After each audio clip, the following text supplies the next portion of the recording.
আজকে গ্রামের মোড়লের বাড়িতে চুরি করব। এই বেটার অনেক টাকা।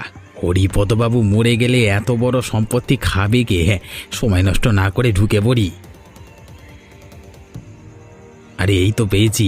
এই লম্বা লোহার পাইপটা এইখানটা দিয়ে এইখানটা গিয়ে ঠেকেছে।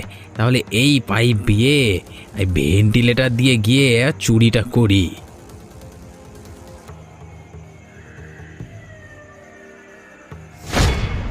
একটা শব্দ পেলাম যেন, কেমন হলো?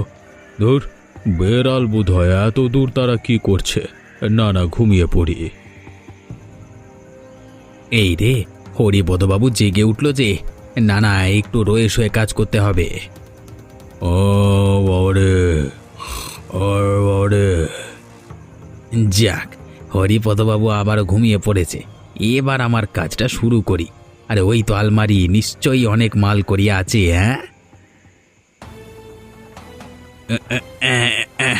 তালাটা কিছুতেই খুলতে পারছি না।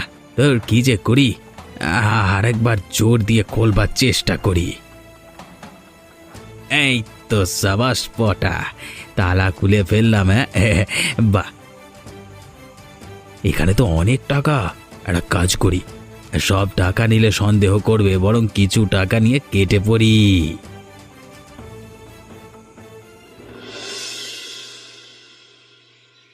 ওগো, কিছু খেতে দাও। কি খেতে দেই বলো তো? বাড়িতে খাবার জিনিস সব ফুরিয়ে গেছে।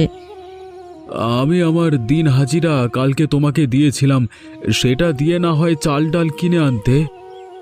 আমি গিয়েছিলাম, কিন্তু দোকানদার বলল আগের টাকা অনেক বাকি হয়ে গেছে, তাই সব টাকা শোধ না করতে পারলে কোনো জিনিস দেবে না।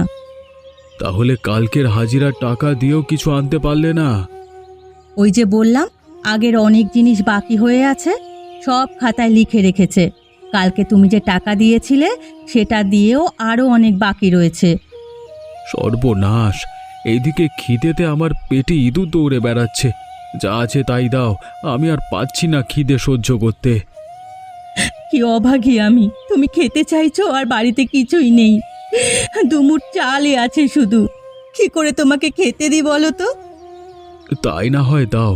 খিদেতে এমন অবস্থা হচ্ছে, মনে হচ্ছে যে সামনে ঘাসপালা যাই পাই গরুর মতো খাই। অভাব আমাদের সংসারকে গ্রাস করেছে, এভাবে আমরা না খেয়ে মরবো। ওগো, কিছু খেতে দাও, নইলে আমি যে মরে যাব। ঠিক আছে, আমি তোমাকে ভেনা ভাত করে দিচ্ছি, খেয়ে নাও। বেশ বেশ, তাই দাও।